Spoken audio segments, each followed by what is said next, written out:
دعوت اسلامی میں گئے تو آپ میں کوئی نمایاں تبدیلی آئی ہے؟ مثلا پہلے اگر ایسا معاذ اللہ آپ کرتے بھی تھے، ماں باپ کی توہین کرتے تھے، یہ ظاہر ہے کہ توہین والے انداز ہیں، اس طرح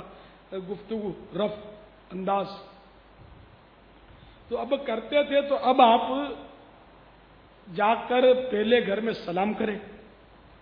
ماں باپ کی دست بوسیاں کریں۔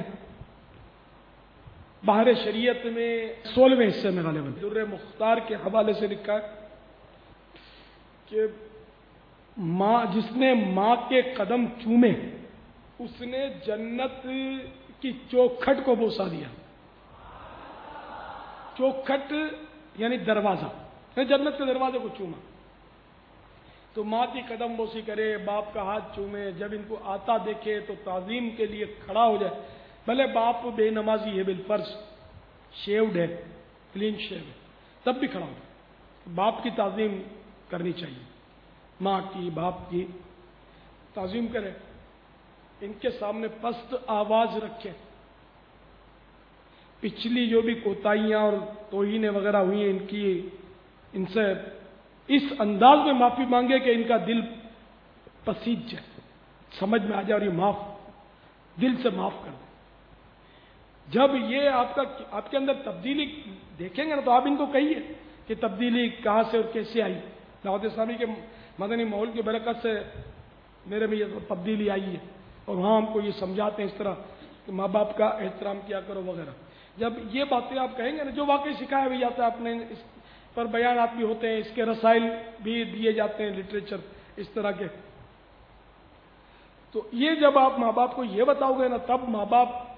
کو اطمینان ہوگا، یعنی میرا لال جو ہے وہ غلط جگہ نہیں جا رہا، اچھی جگہ پر جا رہا ہے۔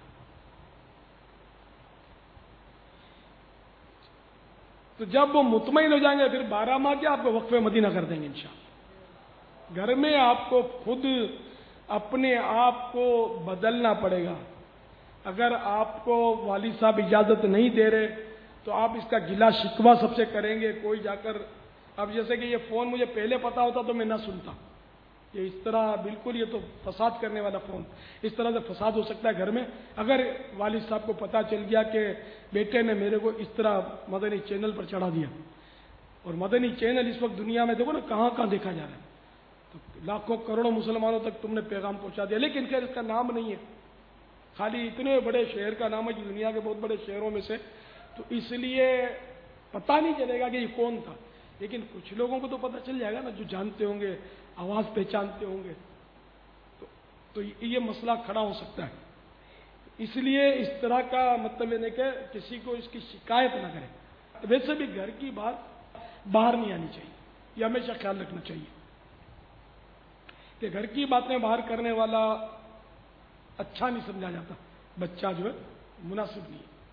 تو اس طرح گھر میں آپ جب اپنا کردار پیش کرو گے اور اس کردار کا ذمہ دار دعوت اسلامی کو ٹھہراؤ گے کہ دعوت اسلامی نے مجھے اس طرح کا کردار دیا ہے، مجھے سدھار مجھ میں آئی ہے، تو انشاءاللہ ماں باپ جو ہیں وہ آپ کے ساتھ بڑا اچھا تعاون امید کریں گے۔ اچھا، بالفرض اگر ماں 12 ماہ کی اجازت نہیں دیتی تو اب زبردستی 12 ماہ کا سفر نہیں کرنا ہے، یہ نافرمانی ہے، اس کی شرعاً اجازت نہیں ہے۔ ماں کا دل دکھا کر، تڑپا کر، رلا کر، باپ کو ستا کر، دل آزاریاں کر کے اپنے کو ایسے مسافر قافلے کے نہیں چاہیے۔ ہمیں تو اللہ اور رسول کو راضی کرنا، تو اللہ اور رسول کو راضی کرنے کی تو یہی صورت ہے نا کہ ہم ان کی فرما برداری کریں، اللہ اور رسول کی، تو ماں باپ کی بھی اطاعت کریں۔ ہاں، ماں باپ بولتے ہیں نماز مت پڑھو تو زبردستی بھی پڑھیں گے، مثلا ماں باپ بولتے ہیں داڑھی مت رکھو تو اب رکھیں گے، یہاں حکم شریعت ہے، لیکن مدنی قافلے میں سفر کرنا کوئی فرض یا واجب تو ہے نہیں کہ جس میں ماں باپ کا دل دکھانا جائز ہو جائے، یہاں دل دکھانا جائز نہیں ہے، یہ ذہن میں رکھیے۔ ہم لوگ ماں باپ سے الگ نہیں کرتے، ہم بچوں کو ماں باپ سے ملاتے ہیں، ہمارا کام توڑ پیدا کرنا ہے، ہمارا کام جوڑ پیدا کرنا ہے۔ مولانا رومی رحمت اللہ علیہ کا غالباً یہ شعر ہے، تو برائے وصل کردن آمدی،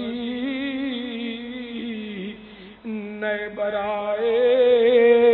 فصل کردن آمدی،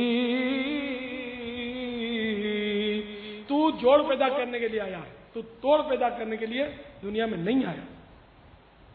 واللہ تعالی اعلم ورسولہ اعلم